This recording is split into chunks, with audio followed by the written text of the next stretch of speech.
Innal hamdalillah salatan wa salaman ala Rasulillah sallallahu alaihi wasallam wa ala alihi wa ashabihi wa man tabi'ahu bi ihsanin ila yaumiddin summa amma ba'du. Puji dan syukur senantiasa dan tidak pernah bosan-bosannya kita panjatkan kehadiran Sang Maha Pencipta Allah Subhanahu wa taala, yang mana dengan limpahan karunia-Nya, rahmatnya, hidayahnya, serta anugerahnya kepada kita semua, kita kembali masih diberikan kesempatan, kesehatan, dan usia panjang oleh Allah untuk sama-sama dan senantiasa mengabdikan diri kita di jalannya dengan menjalankan segala perintahnya dan menjauhi semua larangannya. Salawat iringi salam tidak pernah lupa pula kita hanturkan kepada junjungan alam Nabi besar Muhammad sallallahu alaihi wasallam, di mana dengan perjuangan beliau dan para sahabat beliau kita dapat mengenal betapa rahmatan lil alamin ajaran agama Islam sebagaimana yang menjadi keyakinan dan pengetahuan kita bersama. Bapak Ibu kaum muslimin dan muslimat yang dimuliakan oleh Allah, mari pada kesempatan malam yang berbahagia ini kita kembali lanjutkan kajian sirah nabawiyah kita dengan kitab Zadul Ma'ad fi Hadi Khairil Ibad karya Imam Ibnul Qayyim Al-Jauzi rahimahullahu ta'ala anhu. Dan insyaallah pada malam yang berbahagia ini kita kembali akan menuturkan kisah kegiatan apa saja yang dilakukan oleh Rasulullah sallallahu alaihi wasallam sekembalinya beliau ke kota Mekah setelah lebih kurang sebulan lamanya berhijrah ke kota Taif. Bapak Ibu yang dimuliakan oleh Allah, jika pada pertemuan yang lalu kita bercerita tentang kembalinya Rasulullah dari kota Taif menuju ke Mekah, dan terjadi beberapa peristiwa penting yang kemudian tercatat dalam sejarah, seperti masuk Islamnya seorang hamba sahaya yang menjaga kebun anggur milik dua orang bersaudara Utbah dan Syaibah. Orang tersebut bernama Adas An-Ninawa. Selain itu juga masuk 7 jin ke dalam ajaran agama Islam saat mendengarkan bacaan Al-Quran yang dilantunkan oleh Rasulullah. Kemudian tidak lama setelah itu Rasulullah SAW juga menolak beberapa tawaran malaikat untuk menurunkan azab kepada penduduk kota Taif, dan sebaliknya Rasulullah mendoakan kebaikan kepada penduduk kota Taif. Dalam doanya yang sangat terkenal itu Rasulullah berdoa, inni arju ayyakuna min aslabihim man yatawalla. Saya sama sekali tidak berkeinginan untuk menghancurkan, mengazab atau menerima tawaran para malaikat untuk mengazab penduduk kota Taif. Tapi sebaliknya yang diinginkan oleh Rasulullah itu semoga-moga nanti kelak ada salah seorang dari keturunan bangsa Taif atau orang-orang Taif itu yang mau beriman kepada Rasulullah. Dan itu kan jauh sekali berbeda dengan doanya Nabi Nuh alaihissalam. Kalau doanya Nabi Nuh alaihissalam itu Rabbi la tadhar alal ardi minal kafirina dayyara. Jangan biarkan bumi ini dihuni oleh orang kafir. Innaka intadharhum yudilluna ibadaka.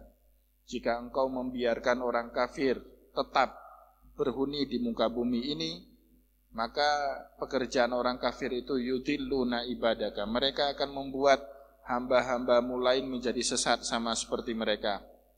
Wala yaliduna illa fajjaran illa kafaran fajjara. Nanti kalau punya anak, anaknya kafir lagi dan durhaka lagi kepadamu. Anaknya itu punya cucu, cucunya kafir lagi dan durhaka kepadamu. Tapi Rasulullah memanjatkan doa yang penuh optimistik. Nanti boleh jadi di belakang sulbinya orang kafir itu lahir keturunan-keturunan yang kelak mau beriman kepada diriku. Dan doanya Rasulullah kan terbukti, tidak usah menunggu lama lah. Setelah peristiwa Fathul Mekah pada tahun 8 Hijriah, peristiwa hijrah ke kota Taif itu lebih kurang terjadi 2 tahun sebelum Rasulullah SAW hijrah ke kota Mekah. Berarti kisaran 10 tahun kemudian, ya. Kalau Rasulullah menaklukkan kota Mekah pada tahun 8 Hijriah, berarti kisaran 2 tahun setelah peristiwa hijrahnya Rasulullah SAW ke kota Taif, semua penduduk kota Taif itu masuk mengikuti ajaran agama Nabi Muhammad SAW. Ini diabadikan sendiri di dalam Al-Quran. Allah Subhanahu wa Ta'ala menceritakan dalam surat An-Nasr, pada saat Rasulullah mendapatkan pertolongan Allah dan dia berhasil menaklukkan kota Mekah, idza jaa nasrullahi wal fath, konsekuensi selanjutnya adalah wa ra'aitan nasa yadkhuluna fi dinillahi afwaja. Manusia berbondong-bondong, bergelombang-bergelombang, bukan hanya penduduk Mekah, tapi hampir seluruh seantero Arabia pada saat itu menyatakan keislaman mereka di hadapan Rasulullah SAW. Jadi itu ajaran Nabi, Bapak Ibu. Maka kalau kita dizolimi, diakalin, dihina, direndahkan, doanya ya kalau mau pakai Nabi ya seperti itu. Ya, doa kebaikan, semoga-moga nanti suatu hari kebaikan itu balik kepada kita. Kalau tidak kita rasakan, ya minimal anak kita yang merasakan atau cucu kita nanti akan merasakan itu. Baik, itu cerita kita pada pertemuan yang lalu. Maka cerita kita di malam yang berbahagia ini, cerita kegiatan apa saja yang kemudian dilakukan oleh Rasulullah sekembalinya beliau ke kota Mekah. Dalam kitab Zadul Ma'ad, Imam Ibnul Qayyim Al-Jauzi mengkisahkan kepada kita, fa'aqama sallallahu alaihi wasallam bi Makkah ma aqama. Kemudian Rasulullah sallallahu alaihi wasallam bertempat tinggal kembali ke kota Mekah ma'aqama, sepanjang waktu yang dikehendaki oleh Allah Subhanahu wa Ta'ala. Sepakat ahli sejarah mengatakan lamanya dakwah Rasulullah sallallahu alaihi wasallam di kota Mekah itu 13 tahun. Itu pendapat yang paling kuat. Ada yang mengatakan 12, ada yang mengatakan 11.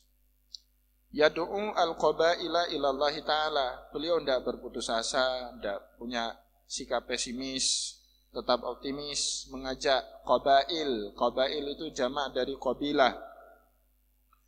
Terus mengajak mereka, terus mendakwahkan kepada para kabilah-kabilah itu ilallahi ta'ala, untuk percaya kepada Allah Subhanahu wa ta'ala. Wa yu'ridu nafsahu alaihim fi kulli musimin ayyauhuhu. Sehingga Rasulullah sallallahu alaihi wasallam setiap tahun, setiap musim, apakah musim umrah, apakah musim haji, karena perlu kita tahu bersama yang namanya syariat haji dan syariat umrah itu sudah ada jauh sebelum Rasulullah menjadi seorang nabi. Dan orang Arab itu sendiri memperoleh tata cara melaksanakan ibadah haji atau yang kita kenal dengan manasikul haji atau manasikul umrah itu dari apa yang dikerjakan oleh Nabiullah Ibrahim alaihissalam. Karena ibadah haji itu sendiri sebenarnya syariat dari Nabi Ibrahim yang kemudian diartikulasi kembali oleh Rasulullah ke dalam syariatnya. Maka setiap kali musim haji, setiap kali musim umrah, Rasulullah ketemu orang-orang kabilah yang hidup di sekitaran kota Mekah atau bahkan jauh dari kota Mekah, dan mereka berkeinginan untuk menunaikan ibadah haji. Rasulullah tidak sungkan, tidak malu sama sekali, tidak punya sikap pesimis. Wa ya'ridu nafsahu alaihim. Rasulullah mendatangi mereka, memaparkan dirinya di hadapan mereka itu fi kulli musimin, pada setiap musim, baik haji maupun umrah, ayyauhuhu. Rasulullah sallallahu alaihi wasallam menjumpai mereka semua. Ya, hatta yablugha risalata rabbahu walahumul jannah. Ya, dengan satu pengharapan supaya risalah Tuhannya Rasulullah, Rabbuhu ini dhamir huwa kembali kepada Rasulullah, sehingga pengharapan Rasulullah itu satu, risalah Allah Subhanahu wa ta'ala itu sampai kepada mereka. Konsekuensinya walahumul jannah, mereka nanti mendapatkan janji surga yang dijanjikan oleh Allah Subhanahu wa ta'ala. Falam tastajib lahu qabilatan. Tapi kasihan betul Rasulullah, tidak ada satupun kabilah yang mau mendengar dakwahnya Rasul.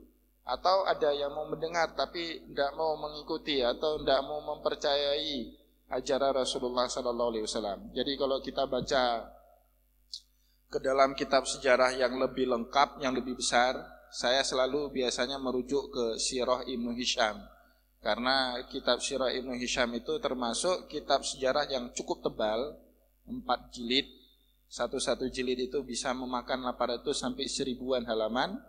Dan itu kitab sejarah yang paling tua yang sampai di zaman kita sekarang. Bukan tarikh Islam secara umum ya, bukan sejarah Islam secara umum, tapi sejarah kenabian atau yang lebih populer dengan sebutan Sirah Nabawiyah. 4 jilid, masing-masing jilid itu 800 sampai 1000-an halaman, dan itu ditulis di akhir abad ke-3 Hijriah, masuk awal abad ke-4 Hijriah. Jadi kitab yang paling kuno, yang paling klasik yang sampai pada kita sekarang ya Sirah Ibnu Hisham. Ya misalnya dikatakan oleh Ibnu Hisham di dalam kitab sirahnya, Rasulullah berdakwah kepada Bani Kilab. Rasulullah sallallahu alaihi wasallam berdakwah kepada Bani Syaiban. Rasulullah sallallahu alaihi wasallam juga berdakwah kepada Bani Sa'sa'ah. Itu 3 bani, 3 kabilah yang tinggalnya tidak terlalu jauh dari kota Mekah. Dan mereka pada setiap musimnya mengunjungi kota Mekah, baik untuk kebutuhan dagang, atau ingin melaksanakan ibadah haji, atau ingin melaksanakan ibadah umrah. Nah didakwahkan oleh Rasulullah ajaran Islam, tapi ditolak sama mereka. Mereka tidak percaya dengan ajaran Nabi. Nah Bapak Ibu yang dimuliakan oleh Allah, muncul pertanyaan kemudian di kepala kita, kenapa Rasulullah SAW tidak fokus lagi kepada orang Mekah, ya kan? Jadi Rasulullah pada saat itu merubah strategi dakwahnya. Kayaknya dakwah Rasulullah itu tidak prospek dikembangkan di Mekah dan bagi orang Mekah. Meskipun Rasulullah SAW itu pribuminya Mekah, asoluknya Mekah, orang asli dari kota Mekah. Tapi Rasulullah punya pikiran itu. Nah, dari mana para ahli sejarah menyimpulkan hal demikian? Dari doanya Rasulullah sendiri. Bapak Ibu ingat, pada 2 pertemuan yang lalu kita membahas sepulangnya Rasulullah dari kota Taif, dan saat beliau rebahan atau nyandaran di salah satu pohon di kebun anggurnya milik 2 orang bersaudara Syaibah dan Utbah. Rasulullah kan berdoa di situ, Allahumma inni ashku da'fa quwwati wa qila hilati wa hawani 'alan nas ya arhamar rahimin ya rabbal mustad'afin ila man takiluni ila qaribin ila ba'idin yatahajjamuni au ila qaribin malaktahu amri. Ya, minimal gini terjemahannya. Kepada siapa engkau ingin menyerahkanku setelah peristiwa atau tragedi yang terjadi pada diriku di kota Taif? Kepada orang jauh, ila ba'idin yatahajjamuni, kepada orang yang jauh yang selalu meneror dan menyerangku, atau kepada kerabatku yang dekat, au ila qaribin malaktahu amri, tapi selalu menjajah diriku, menguasai diriku. Nah, di sini kemudian para ahli sejarah mengungkapkan Bapak Ibu, doa ini mencerminkan kalau rasanya Rasulullah SAW itu sudah punya pikiran ajaran agama Islam itu tidak prospek dikembangkan di kota Mekah. Sudah punya pikiran itu Rasulullah. Maka kemudian sekembalinya beliau dari kota Taif, yang disasar objek dakwahnya itu bukan orang Mekah lagi. Meskipun kalau ada orang Mekah yang kayaknya prospek, tetap didakwakan oleh Rasul.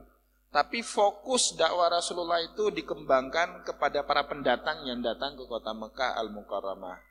Nah ini pelajaran menarik. Kadang-kadang memang seperti itu Bapak Ibu. Dalam kehidupan ada orang yang kita anggap orang ini prospek bagi kita, tapi tanggapan orang itu tidak seperti itu. Kalau dalam bahasa cinta itu namanya cinta bertepuk sebelah tangan. Kita senang sama seseorang, tapi orang belum tentu senang sama kita. Bahkan ada orang yang kita tidak anggap orang itu prospek bagi kita. Padahal orang yang kita tidak anggap itu, yang kita pandang sepele, yang kita pandang sebelah mata, orang itulah yang nanti banyak membantu kehidupan kita. Memang sudah seperti itu kehidupan. Maka Allah kan mengunci itu. Allah sindir kita dalam Al-Quran itu, dalam surah Al-Baqarah. Sindirannya berbunyi, asa antakrahu syai'an wa huwa khairul lakum. Boleh jadi dalam kehidupan Anda itu ada hal-hal yang Anda senangi, atau ada hal-hal yang Anda benci, tapi yang Anda benci itu baik bagi Anda, kata Allah kan gitu. Wa asa an tuhibbu syai'an wa huwa syarrul lakum. Tapi sebaliknya, ada hal-hal yang kita senangi, tapi sebenarnya hal yang kita senangi itu tidak baik bagi kita. Maka kuncinya kalau pakai tauhid kan wallahu ya'lamu wa antum la ta'lamun di akhir ayat itu. Allah Subhanahu wa taala lebih mengetahui daripada engkau yang tidak mengetahui. Kalau kita mau teruskan pembahasan ini Bapak Ibu, maka kemudian ada yang mengatakan sebagian ini hadis, ada yang mengatakan sebagian lagi ini bukan hadis tapi ungkapannya atau ucapannya Imam Ali bin Abi Thalib. Jadi kata pepatah itu seperti ini. Habib habibaka haunan ma asa ayyakuna baghidaka yauman ma. Cintailah orang yang kamu cintai itu sekedarnya saja. Karena boleh jadi suatu hari orang yang kamu cintai itu akan menjadi musuh bebuyutanmu suatu hari nanti. Tapi sebaliknya kata Imam Ali, wa abghid baghidaka asa ayyakuna habibaka yauman ma. Bencilah orang yang kita benci itu sekedarnya saja. Karena boleh jadi hari ini kita enggak menganggap dia, kita benci dia, tapi suatu hari ternyata dia pula yang paling care, yang paling peduli dengan kehidupan kita. Seperti itu. Jadi Rasulullah mengalami ini semua Bapak Ibu. Ya, mengalami ini semua Rasulullah. Ya, berusaha dengan saudaranya, kerabatnya ditolak. Akhirnya beliau merubah orientasi dakwahnya, mengajak para kabilah-kabilah. Ya, di sebagian kitab sejarah dikatakan kenapa 3 kabilah ini? Bani Kilab, kemudian Bani Sa'sa'ah, Bani Syaiban. Karena ketiga bani ini menurut pandangan Rasulullah prospek kalau ajaran agama Islam didakwahkan kepada mereka. Tapi sekali lagi nanti Rasulullah SAW kayak-kayaknya keliru dipandang sama Allah. Maka selanjutnya dikatakan oleh Imam Ibnul Qayyim al-Jauzi, waddakharallahu zalika karamatan lil ansar. Tapi Allah Subhanahu wa taala menyimpan, waddakhara itu iddakhara maknanya menyimpan. Menyimpan karamah, kemuliaan itu, maksudnya kemuliaan seseorang mau masuk Islam. Dalam pandangan kita orang beriman kan, orang yang mau menerima ajaran Islam itu mulia dia. Jadi ketika seorang mengucapkan syahadat, dia punya kelebihan lain daripada orang lain bagi kita orang yang beriman. Jadi setidaknya kalau tidak beriman kita berhubungan dengan orang lain itu sebabnya 2. Kalau dalam konteks negara Indonesia ada ukhuwah basyariyah, kita bersaudara dengan orang lain itu karena sesama manusia, itu namanya ukhuwah basyariyah. Atau kalau dia manusia Indonesia yang tinggal di Indonesia, ada satu lagi ukhuwah namanya ukhuwah wataniyah. Ukhuwah kebangsaan, satu bangsa, satu tanah air. Tapi kalau dia kemudian beriman kepada Allah dan Rasulullah, ditambah satu lagi, ukhuwah Islamiyah kan seperti itu. Atau ukhuwah imaniyah, persaudaraan karena hubungan Islam atau karena hubungan iman, seperti itu. Nah ini kemuliaan. Maka kemudian kata Imam Ibnul Qayyim al-Jauzi, waddakharallahu dzalika karamatan lil ansar. Allah Subhanahu wa taala kemudian menyimpan kemuliaan itu untuk orang Ansar. Sehingga yang menerima dakwah Rasulullah pertama sekali itu ya orang-orang Ansar nanti. Falamma aradallahu ta'ala izhara dinahu. Ketika Allah Subhanahu wa taala ingin memunculkan, ingin menampakkan agamanya, wa injaza wa'dahu, dan ingin menepati janjinya, wa nasara nabiyahu, dan kemudian menolong nabinya, wa i'la kalimatahu, dan meninggikan kalimatnya Allah Subhanahu wa taala, wal intiqamu min a'daihi, dan Allah Subhanahu wa taala ingin membalas semua kejahatan-kejahatan yang pernah dilakukan oleh musuhnya, saqahu ilal ansar. Maka Allah Subhanahu wa taala beri kemuliaan ini kepada orang-orang Ansar. Nah, ini sekali lagi. Padahal kalau Bapak Ibu baca sejarah Ibnu Hisham, pada saat itu Rasulullah enggak respect sama orang Ansar. Ada beberapa sebab. Ya. Pertama, ya, orang Ansar yang datang pada saat itu jumlahnya 6 orang. Semuanya berusia muda. Jadi biasanya kan orang diajak untuk bersikap religius, anak muda itu lebih sulit dibandingkan orang yang lebih sepuh gitu. Ini kalau kita mau dakwah-dakwah yang paling enak itu kan sama orang yang sudah sepuh, yang rambutnya, ubannya udah bertabur, matanya udah mulai kabur, giginya gugur satu persatu, kulitnya sudah kendur, itu udah ingat Allah itu. Tapi anak muda yang masih gagah, yang masih bisa makan apapun, pandangannya masih jelas, diajak untuk beriman kepada hari akhir, nanti ajalah waktu udah mulai bau tanah kan gitu ini. Itu. Maka kemudian Rasulullah tidak punya pikiran, ini anak muda 6 orang ini mau terima dakwah Nabi, tidak punya pikiran. 6 orang ini, pertama namanya Abu Umamah As'ad bin Zararah, pertama. Yang kedua, ini sebelum perjanjian Aqabah. Nanti 6 orang ini pulang ke kota Madinah, dakwah kota Madinah, balik 12 orang tahun berikutnya, baru perjanjian Aqabah yang pertama. Jadi pertama sekali orang Madinah beriman itu 6 orang ini, anak-anak muda semua Bapak Ibu. Nah, maka jangan anggap sepele dakwahnya anak muda itu. Loh, Ansar sendiri anak muda yang pertama yang mendakwahkan. Maka kemudian gerakan pemuda Nahdlatul Ulama itu namanya Ansor. Itu sebabnya Bapak Ibu. Gerakan pemuda Ansor. Kenapa enggak gerakan pemuda Umar? Umar kan gagah itu, perkasa gagahnya. Gerakan pemuda Ali. Kenapa enggak pakai nama itu? Karena orang Ansor yang pertama sekali mau beriman kepada Rasulullah itu anak muda semua. Usianya di bawah 40 tahun semuanya. Nah, itulah sebab kenapa Nahdlatul Ulama pakai sayap anak mudanya itu namanya GP Ansor, Gerakan Pemuda Ansor, seperti itu. Yang pertama Abu Umamah As'ad bin Zararah, yang kedua Rafi bin Malik, yang ketiga Auf bin Haris, yang keempat Qutbah bin Amir, yang kelima Utbah. Ini 2 orang bersaudara, Qutbah dan Utbah bin Amir. Yang terakhir Jabir bin Abdullah. Ini sahabat yang terakhir ini banyak sekali merawi hadis. Nanti Bapak Ibu kalau banyak baca hadis Nabi, sering perawinya itu sahabat yang bernama Jabir bin Abdullah Al-Ansari radhiyallahu anhu. Ini 6 orang ini Bapak Ibu.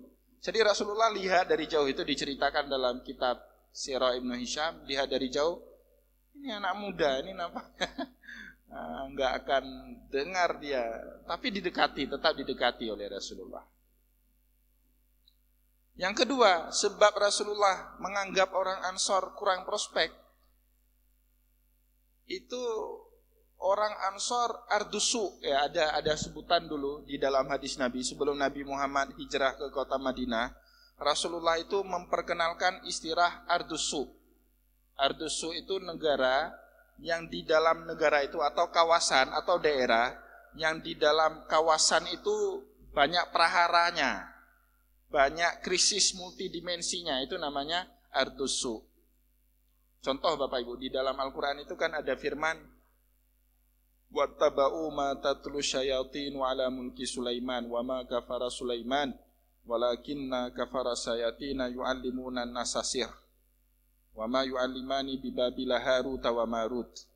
Jadi diceritakan di dalam surat itu yang mengajarkan sihir pertama kepada manusia itu bukan Sulaiman, tapi yang mengajarkan sihir pertama sekali kepada manusia itu adalah setan dan 2 malaikat yang diturunkan oleh Allah yang bernama Harut dan Marut di kota Babil. Ya bibabila Harut wa Marut. 2 malaikat itu diturunkan oleh Allah Subhanahu wa taala di kota Babil. Kota Babil yang disebut dalam Al-Qur'an itu dalam kosakata kita Indonesia kita kenal dengan sebutan Babilonia, itu daerah Baghdad sekarang. Itu kota su. Kenapa kota su? Karena banyak sekali sihir, praktek sihir banyak sekali. Semua penduduknya senang main sihir di situ. Maka Rasulullah menyebut kota Babilonia di masa Rasulullah ya. Kalau sebelumnya kota Babilonia itu tempat peradaban. Kenapa tempat peradaban? Nabi Ibrahim dari situ. Ya, orang Ur-Kasdin. Nama kotanya Nabi Ibrahim Ur-Kasdin. Daerah Babilonia juga. Tapi kemudian setelah Rasulullah wafat 300 atau 400 tahun kemudian muncul peradaban Islam, dinasti Abbasiyah, ibu kotanya Baghdad. Jadi ibu kota 1001 malam kan seperti itu, pusat peradaban dunia. Tapi di zaman Rasulullah itu termasuk ardusu, kota yang banyak sekali mengajarkan sihir. Kota Madinah seperti itu sama. Sebelum Rasulullah hijrah, Rasulullah menyebut Madinah itu Ardusu. Dari penyebutan nama aja udah jelas Bapak Ibu. Sebelum Rasulullah mengganti namanya jadi Madinah, kota itu namanya apa? Yasrib. Yasrib itu maknanya apa? Suka mencela. Ya, mengupat, mencela, ghibah, memprovokasi orang lain, itu Yasrib bahasa Arabnya. Dari kata saribah. Misalnya dalam surat Yusuf itu ada ayat ketika Nabiullah Yusuf sudah menjadi pejabat di negeri Mesir, kemudian saudara-saudaranya Yusuf itu datang ke Mesir, dan kemudian mereka mengaku salah telah membuang Nabi Yusuf waktu kecil dulu. Mereka ngomong seperti ini dalam Al-Quran. Qalu tallahi laqad asarakallahu alaina wa in kunna lakhatiin. Demi Allah, Allah Subhanahu wa taala telah mengangkat posisimu, derajatmu di atas kami. Kami dulu salah. Kami ngaku salah, kami salah. Jawab Nabi Yusuf, qala la tasriba alaikumul yaum. Saya enggak mau mencela sekalian, saya enggak mau menyalahkan lagi kalian. Yaghfirullahu lakum, yang sudah-sudah diampuni semua dosanya sama Allah. Dosa kalian semuanya diampuni sama Allah. Jadi Nabi Yusuf menjawab, la tasriba alaikumul yaum. Tidak ada celaan, saya enggak mau mencela kalian hari ini. Nama kota itu Yasrib. Nah, kota penuh dengan prahara itu. Maka kalau ada kampung namanya enggak baik diganti, sunnahnya kan gitu. Nabi Muhammad sampai ke kota Yasrib diubah menjadi Madinah. Karena kata Yasrib itu enggak bagus. Di Aceh Besar itu, ini kalau sampai dengan video ini syukur. Ada kota namanya, ada kampung namanya Reloh Bapak Ibu.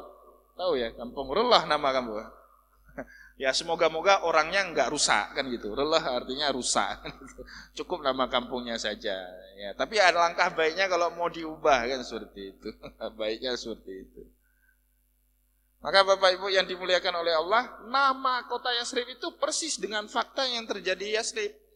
Yasrib itu ratusan tahun atau bahkan puluhan tahun terjadi perang saudara terus menerus antara Aus dan Khazraj. Perang terus itu. Tidak pernah berakhir. Kan untuk mengembangkan suatu ajaran Bapak Ibu, untuk membuat suatu peradaban, syarat pertamanya adalah stabilitas politik dan keamanan. Kalau daerah itu asik perang saudara, gimana caranya buat peradaban? Mau mengajarkan orang manusia beradab, tapi orangnya saling perang, gimana itu caranya? Jadi dari dulu Nabi Muhammad sudah punya pikiran ini, orang Yasrib ini asik perang saudara sendiri. Gimana caranya kita mau mengembangkan ajaran agama Islam di daerah itu? Tidak mungkin. Tidak stabil daerahnya. Selalu terjadi huru-hara, prahara, krisis multidimensi. Tapi ya udahlah, didatangi oleh Rasulullah. Ya, didatangi, didakwah. Ternyata mereka ini tertarik dengan ajarannya Nabi Muhammad sallallahu alaihi wasallam. Ini jadi pelajaran penting Bapak Ibu. Ini selalu kita memetik pelajaran dari sejarah Nabi Muhammad. Kalau kita Aceh mau menjadi lagi pusat peradaban Islam, syarat pertamanya itu harus stabil. Begalak tampaki tapi tabiro. Itu syarat utamanya. Tapi kalau selalu konflik, selalu ribut, selalu gotok-gotokan, jotos-jotosan, itu nggak akan muncul yang namanya ilmu pengetahuan di situ. Karena yang namanya ilmu pengetahuan itu kontradiktif dengan sifat-sifat kemiliteran. Dalam dunia militer, kalau Bapak Ibu ikut militer, ya ikut pelatihan militer atau sekolah seskot misalnya, sekolah staf dan komando itu, kan diajarkan menghancurkan itu. Kalau lawan musuh, ada musuh di situ, bagaimana kita hancurkan jembatannya supaya tank nggak bisa lewat dari jembatan itu. Atau kalau pasukan kita terpaksa mundur, bagaimana fasilitas markas kita itu nggak dipakai oleh musuh, kan dibakar itu kan. Maka dulu ada namanya Bandung Lautan Api. Kenapa? Pasukannya Pak Nasution waktu itu kan terpaksa mundur, masuk ke hutan gerilya. Daripada dipakai oleh Belanda, bangunan itu dibakar aja. Jadilah Bandung Lautan Api kan gitu. Jadi karakter, ini tidak masuk mendiskreditkan orang militer, tapi memang seperti itu. Karakter orang militer itu mematikan, menghancurkan. Tapi karakter ilmu pengetahuan itu membangun Bapak Ibu. Ilmu arsitektur gunanya apa? Membangun dekorasi-dekorasi, bentuk-bentuk bangunan yang indah. Ilmu teknik membangun struktur bangunan yang baik. Ilmu agama mendidik orang menjadi taat kepada Allah. Ilmu pendidikan supaya orang mau ke sekolah, atau guru punya ilmu pedagogik membangun kesadaran anak mahasiswanya atau murid-muridnya. Jadi ilmu pengetahuan itu antitesis daripada militer atau dunia militer seperti itu. Nah, lawan daripada dunia militer seperti itu. Jadi kalau kita mau belajar dari sejarah Nabi, Aceh mau menjadi daerah yang stabil, hanya mau jadi daerah peradaban Islam balik, syaratnya harus stabil. Tidak boleh ribut, ya, tidak boleh jotos-jotosan. Kalau ada masalah diselesaikan dengan otak, bukan dengan otot seperti itu. Harus itu cara tempuhnya gitu. Baik. Sakahu ilal ansar, kemudian Allah Subhanahu wa taala menyiram hidayah ini kepada orang Ansar, lima arada bihim minal karamah, karena orang Ansar itu arada bihim, memang sudah sangat menginginkan mereka selesai dari konflik ini. Biasanya gitu Bapak Ibu, orang yang hidup dalam dunia konflik harapannya kan satu, pokoknya damai gitu. Saya ingat betul waktu tahun 98, karena saya tahu betul waktu 98 itu saya tinggal di daerah konflik Bapak Ibu. Tinggal di daerah Lungputu waktu itu. Lungputu itu kan dekat sekali dengan Tepin Raya. Di Tepin Raya itu ada rumah gedung. Itu markasnya Kopassus dulu di situ. Sebentar-bentar tembak-menembak. Daerah Jinjim waktu meninggal Teguh Abdullah Syafi'i, saya di Lungputu waktu itu. Tahu betul itu kotak tembak. Sampai-sampai lagi ujian di pesantren itu, datang TNI, tembak-tembak, ada teman kami bahkan kena peluru nyasar. Waduh, stres betul waktu itu. Nah, doa yang paling sering dipanjatkan oleh teman-teman pada saya itu, kapan Aceh ini damai? Itu aja harapannya. Nggak ada harapan kami bisa beli mobil mewah, rumah mewah. Nggak ada doa itu, belum ada. Kan harapan satu-satunya kita itu kapan Aceh bisa damai. Kalau Bapak Ibu punya mobil pada saat itu, punya kaca film gelap, harus copot, harus putih semua. Kalau malam kita keluar harus hidupkan lampu dalam. Ya kan? KTP harus merah putih. Punya enggak KTP merah putih itu? KTP merah putih besarnya itu segede buku tulis itu. Yang dilipat-lipat masukkan ke dalam dompet. Ya kan, kayak bukan warga negara Indonesia kita itu. Pada saat itu, waduh, kacau lah konflik. Jadi harapannya itu selesai konflik aja. Begitu juga anak-anak muda ini. Anak muda kan biasanya jiwa gerakannya lebih kuat dibandingkan orang tua. Mereka ini cuma menginginkan punya satu tokoh, yang tokoh itu kemudian bisa menyelesaikan konflik perang saudara di tengah-tengah mereka. Nah, Bapak Ibu belajar dari sejarah Nabi ini, kadang-kadang kalau tempat kita tidak selesai konfliknya, kita butuh transfer pemain dari luar. Misalnya Aceh nggak ketemu pemimpin yang baik, transfer pemain, apa gubernur Jakarta kemari atau gubernur Jawa Barat kemari sebentar, kan gitu. Gantian. Gubernur Aceh ke sana, gubernur Jawa Barat kemari, kan gitu, gantian. Transfer pemain gitu. Nabi Muhammad kan transfer itu. Orang Mekah ditransfer ke kota Madinah, seperti itu. Jadi kadang-kadang harus menggunakan cara seperti itu. Fantaha ila nafarin minhu sittatun. Maka kemudian Rasulullah datang menjumpai kepada mereka, dan mereka sekelompok anak muda, jumlah mereka sebanyak 6 orang, ya, yang tadi waqila tsamaniyatun, sebagian versi sejarah mengatakan sebanyak 8 orang, ada 2 versi ya jumlahnya, ada yang mengatakan 6, ada yang mengatakan 8. Wahum yahlikuna ru'usahum inda aqabah bimina fil musim. Jadi mereka pada saat itu yahlikuna ru'usahum, membotaki kepala mereka. Jadi baru menyelesaikan ibadah haji Bapak Ibu. Ingat kalau Bapak Ibu pernah naik haji, setelah pada tanggal 10 Zulhijjah, setelah kita lontar jamrah Aqabah, ya satu-satunya jamrah yang kita lontar pada saat itu ya Aqabah, yang paling ujung itu. Kita lempar, setelah kita lempar kan tahallul kita itu, potong rambut, botak di situ, cukur rambut. Nah, ini persis dengan keterangan dalam kitab sejarah ini. Jadi anak muda 6 orang ini, Abu Umamah, As'ad bin Zararah, Jabir bin Abdullah, ya, dan seterusnya dari 6 orang tadi, yahlikuna ru'usahum inda Aqabah. Mereka sedang cukuran rambut di Aqabah, Mina fil musim, di dalam musim haji. disamperin oleh Rasulullah, didatangi oleh Rasulullah sallallahu alaihi wasallam. Fajalasa ilaihim, Rasulullah ajak mereka duduk. Ya, kalau bahasa kita sekarang ajak ngopi mereka kan gitu. Ya, ajak ngobrol mereka sambil makan pisang goreng kan gitu. Wada'ahum ilallah, Rasulullah mendakwahkan Islam kepada mereka. Wa qarra'a alaihimul Qur'an, Rasulullah sallallahu alaihi wasallam membacakan ayat suci Al-Qur'an kepada mereka. Fastajabu lillahi wa rasulih, mereka pun menjawab apa yang didakwahkan oleh Allah, apa yang disampaikan oleh Rasulullah.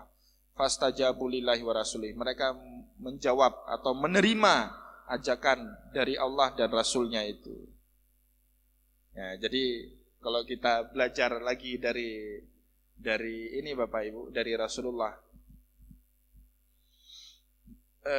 betul kata orang, kesuksesan itu adalah akumulasi kegagalan yang kemudian memuncak menjadi kesuksesan. Jadi kalau kita ditanya apa kesuksesan itu? Kesuksesan itu sebenarnya akumulasi dari kegagalan yang sudah memuncak akhirnya sukses gitu. Saya baru baca salah satu buku motivasi. Jadi ada anak muda di Amerika itu, dia ahli buat konten kreatif dengan YouTube, jadi miliarder di Amerika. Tapi sebelum dia sukses Bapak Ibu, dia telah buka 3 usaha sebelumnya. Usaha yang pertama dia buka usaha baju kaos untuk dijual ke anak muda, gagal. Usaha kedua restoran, gagal, tutup. Usaha ketiga usaha media, gagal, tutup. Tetapi dari kegagalan yang pertama ketika dia buat baju kaos yang dijual untuk anak muda, dia belajar banyak. Ternyata yang menentukan barang itu baik atau tidak bukan dia sebagai produser baju, tetapi pasarnya menentukannya. Jadi kalau kita buat baju yang cukup bagus, tapi menurut pasar, menurut orang banyak, buatan kita nggak cukup bagus, tetap nggak akan laku kan gitu. Nah, dia belajar banyak. Ternyata saya gagal gara-gara saya nggak mampu menangkap selera pasar, nggak mampu menangkap selera banyak orang. Meskipun kata profesor, baju saya sudah cukup bagus, tetapi kalau kata masyarakat nggak bagus, ya tetap nggak bagus, nggak akan laku dijual. Dia belajar yang pertama dari itu. Yang kedua, dia gagal buat restoran. Ternyata yang namanya restoran itu harus hulu ke hilir. Misalnya dia ada domba, masakan daging, berarti dia harus punya ternak domba. Dagingnya dipakai ke sini, kemudian dia harus punya pabrik pengolah bulu wol sehingga nggak ada dari domba itu yang terbuang sia-sia. Dagingnya dipakai, bulunya terpakai seperti itu. Jadi harus hulu dan hilir. Dia belajar banyak. Membangun bisnis itu harus relasinya kuat. Jadi dari kegagalan kedua dia belajar banyak bagaimana membangun relasi dalam dunia bisnis. Yang ketiga, dia buat media, gagal. Kenapa? Manajemennya nggak bagus. Ya, banyak punya duit, tapi pengeluaran lebih banyak, oplahnya kurang. Ya, dia belajar cara membuat manajemen yang bagus dari usaha yang ketiga.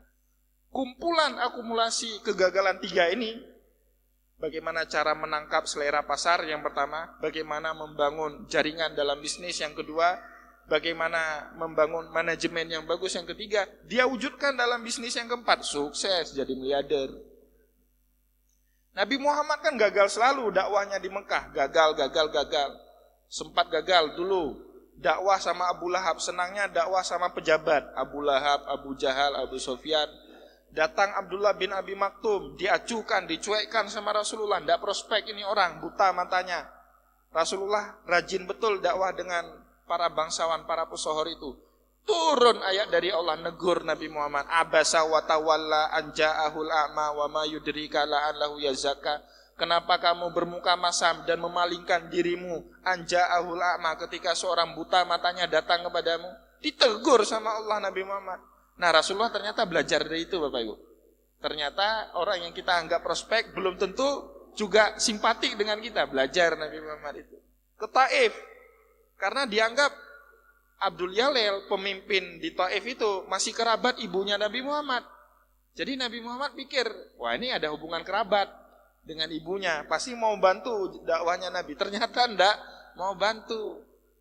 Ya, Nabi Muhammad belajar dari itu. Akhirnya sukses mengislamkan 6 orang anak pemuda ini.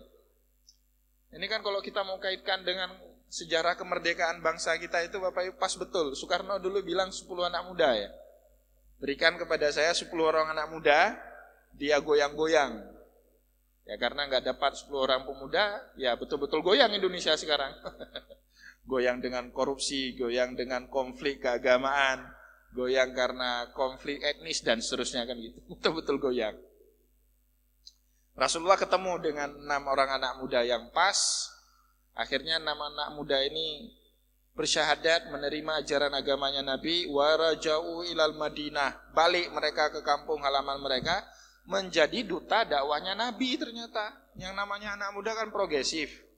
Maka kalau Bapak Ibu mau kerjaan bagus, suruh anak muda pekerjaannya, jangan orang tua. Orang tua itu baru kita suruh lupa dia. Apa ya perintahnya tadi? Lupa dia. Udah gak kuat lagi ingat.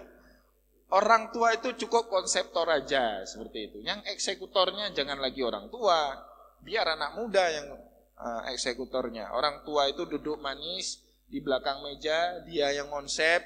Dia mengambil kebijakan. Nah udah eksekusinya biar anak muda. Itu lebih cepat urusannya seperti itu. Maka 6 orang ini balik ke kota Madinah. Fada'au qaumahum ilal Islam. Mereka berdakwah kepada kaumnya, kepada orang Aus dan Khazraj yang ada di kota Yasrib pada saat itu untuk mau memeluk ajaran agama Islam. Hatta fasha fihim, sehingga ajaran agama Islam pada saat itu cepat sekali berkembang di kota Madinah. Karena betul-betul militan. Anak muda ini kan betul-betul militan ya. Kalau dia sudah semangat, ya kadang nggak perhatian sama dirinya, pokoknya dia kerjakan aja apa yang sudah menjadi keyakinan dia itu. Falam yabqa darun min dauril ansar illa wa fiha dzikrun min Rasulillah sallallahu alaihi wasallam. Sehingga Rasulullah pada saat itu menjadi trending topik di kota Madinah. Ya, maka disebut di sini falam yabqa darun min dauril ansar. Tidak ada satupun rumah di kalangan orang Ansar pada saat itu illa wa fihi dzikrun min Rasulullah. Pasti mereka mendengar atau menyebut-nyebut nama Rasulullah. Jadi nama Muhammad itu sudah menjadi perbincangan di ruang publik, Bapak Ibu. Bahkan bukan hanya di ruang publik, di ruang privat, di dalam rumah-rumah orang Ansar saling membicarakan, Muhammad itu ada orang hebat orangnya. Muhammad mendaku dirinya Nabi. Semoga-moga dia mau pindah ke tempat kita, dia menjadi pemimpin kita. Nanti lama-kelamaan dia menyelesaikan konflik di antara kita. Itu sudah jadi pembicaraan banyak orang. Apa istilah kita? Sudah menjadi buah bibir. Nabi Muhammad sudah ngetren, sudah viral, sudah trending topik di kota Madinah pada saat itu. Meskipun di Mekah Al-Mukarramah dia dilecehkan, diteror, dihina, dicaci, gitu. Nah ini pesan bagi anak muda Bapak Ibu. Saya dapatkan pesan ini dari Pak Sofyan Jalil. Waktu beliau ke UIN sempat makan, kebetulan saya diajak masuk sama Pak Rektor waktu itu, makan sama Pak Sofyan Jalil. Kata beliau gini, kalau saya masih di Aceh mungkin saya nggak jadi siapa-siapa. Karena kan kita tahu sama-sama mungkin ya Pak Sofyan Jalil itu di masa mudanya menderita betul. Bapaknya kan cuma tukang pangkas itu. Tiba-tiba dia hijrah, ya merantau ke Jakarta, jadi marbot di Jakarta. Tapi sekarang sudah jadi menteri 4 periode Bapak Ibu. 2 periode di masa SBY, 2 periode di masanya Pak Jokowi. Hebat itu. Harus bangga kita orang Aceh. Kenapa? Dia nggak terkenal di tanah kelahirannya sendiri, tapi terkenal di perantauan. Kayak Nabi Muhammad, dia nggak terkenal di awal di tanah kelahirannya sendiri. Bahkan diusir, dihina, dicaci, direndahkan harkat martabat. Tapi dia cukup terkenal di Madinah pada saat itu. Kita punya ulama dulu Bapak Ibu namanya Hasbi As-Siddiqi. Diusir dari Aceh Hasbi As-Siddiqi itu. Tapi kalau Bapak Ibu pergi ke Yogyakarta, di UIN Yogyakarta, ya UIN Sunan Kalijaga namanya, auditorium terbesar di UIN Sunan Kalijaga Yogyakarta itu namanya Auditorium Hasbi As-Siddiqi. Nah, orang Aceh, besar dia di Yogyakarta, besar dia di Jakarta itu. Orang Aceh, tapi kalau di Aceh diusir, dihina, dicaci. Ya seperti itu memang Sudah seperti itu. Tidak usah dikeluhkan, tidak usah disalahkan. Tidak ada pihak yang pantas disalahkan. Itu semua cara Allah membuat seseorang itu mulia meskipun tidak di tempat kelahirannya, tapi mulia itu bisa di mana-mana karena semua penjuru dunia ini adalah miliknya Allah. Jadi Allah Subhanahu wa taala suka-suka Dia mau memuliakan manusia itu di bumi mana yang Dia kehendaki. Semoga yang kita sampaikan di malam yang berbahagia ini ada manfaatnya bagi kita semua. Saya mohon maaf jika ada kesilapan kata dan kesalahan sikap. Wallahu muwaffiq ila aqwamit thariq wa nasrun minallahi wa fatun karim. Wassalamualaikum warahmatullahi wabarakatuh.